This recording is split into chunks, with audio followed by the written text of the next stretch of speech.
صحیح بخاری حدیث نمبر 31۔ ابو ذر ایک جوڑا پہنے ہوئے تھے اور ان کا غلام بھی جوڑا پہنے ہوئے تھا۔ سبب دریافت کیا گیا تو کہنے لگے کہ میں نے ایک شخص یعنی غلام کو برا بھلا کہا تھا اور اس کی ماں کی غیرت دلائی یعنی گالی دی، تو رسول اللہ صلی اللہ علیہ وسلم نے یہ معلوم کر کے مجھ سے فرمایا، اے ابو ذر، تو نے اسے ماں کے نام سے غیرت دلائی ہے، بے شک تجھ میں ابھی کچھ زمانہ جاہلیت کا اثر باقی ہے۔ یاد رکھو ماتحت لوگ تمہارے بھائی ہیں، اللہ نے اپنی کسی مصلحت کی بنا پر انہیں تمہارے قبضے میں دے رکھا ہے، تو جس کے ماتحت اس کا کوئی بھائی ہو تو اس کو بھی وہی کھلائے جو آپ کھاتا ہے، اور وہ کپڑا اسے پہنائے جو آپ پہنتا ہے، اور ان کو اتنے کام کی تکلیف نہ دو کہ ان کے لیے مشکل ہو جائے، اور اگر کوئی سخت کام ڈالو تو تم خود بھی ان کی مدد کرو۔ حدیث نمبر 32۔ جب سورہ انعام کی یہ آیت اتری، جو لوگ ایمان لائے اور انہوں نے اپنے ایمان میں گناہوں کی آمیزش نہیں کی، تو آپ صلی اللہ علیہ وسلم کے اصحاب نے کہا، یا رسول اللہ، یہ تو بہت ہی مشکل ہے، ہم میں کون ایسا ہے جس نے گناہ نہیں کیا؟ تب اللہ پاک نے سورہ لقمان کی یہ آیت اتاری کہ بے شک شرک بڑا ظلم ہے۔ حدیث نمبر 33۔ رسول اللہ صلی اللہ علیہ وآلہ وسلم نے فرمایا، منافق کی علامتیں 3 ہیں، جب بات کرے جھوٹ بولے، جب وعدہ کرے اس کے خلاف کرے، اور جب اس کو امین بنایا جائے تو خیانت کرے۔ حدیث نمبر 34۔ رسول اللہ صلی اللہ علیہ وسلم نے فرمایا کہ 4 عادتیں جس کسی میں ہوں تو وہ خالص منافق ہے، اور جس کسی میں ان 4 میں سے ایک عادت ہو تو وہ بھی نفاق ہی ہے جب تک اسے نہ چھوڑ دے۔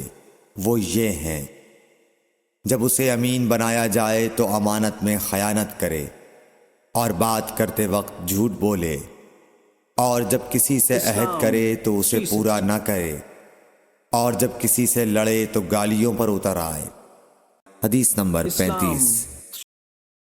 رسول اللہ صلی اللہ علیہ وسلم نے فرمایا، جو شخص شب قدر ایمان کے ساتھ محض ثواب آخرت کے لیے ذکر و عبادت میں گزارے، اس کے گزشتہ گناہ بخش دیے جاتے ہیں۔ حدیث نمبر 36۔ رسول اللہ صلی اللہ علیہ وسلم نے فرمایا، جو شخص اللہ کی راہ میں جہاد کے لیے نکلا، اللہ اس کا ضامن ہو گیا۔ اللہ تعالیٰ فرماتا ہے، اس کو میری ذات پر یقین اور میرے پیغمبروں کی تصدیق نے اس سرفروشی کے لیے گھر سے نکالا ہے۔ میں اس بات کا ضامن ہوں کہ یا تو اس کو واپس کر دوں ثواب اور مال غنیمت کے ساتھ، یا شہید ہونے کے بعد جنت میں داخل کر دوں۔ رسول اللہ صلی اللہ علیہ وسلم نے فرمایا، اور اگر میں اپنی امت پر اس کام کو دشوار نہ سمجھتا تو لشکر کا ساتھ نہ چھوڑتا، اور میری خواہش ہے کہ اللہ کی راہ میں مارا جاؤں، پھر زندہ کیا جاؤں، پھر مارا جاؤں، پھر زندہ کیا جاؤں، پھر مارا جاؤں۔ حدیث نمبر 37۔ حضرت صلی اللہ علیہ وسلم نے فرمایا، جو کوئی رمضان میں راتوں کو ایمان رکھ کر اور ثواب کے لیے عبادت کرے، اس کے اگلے گناہ بخش دیے جاتے ہیں۔ حدیث نمبر 38۔ حضرت صلی اللہ علیہ وسلم نے فرمایا، جس نے رمضان کے روزے ایمان اور خالص نیت کے ساتھ رکھے، اس کے پچھلے گناہ بخش دیے گئے۔ حدیث نمبر 39۔ حضرت صلی اللہ علیہ وسلم نے فرمایا، بے شک دین آسان ہے، اور جو شخص دین میں سختی اختیار کرے گا تو دین اس پر غالب آ جائے گا، اور اس کی سختی نہ چل سکے گی۔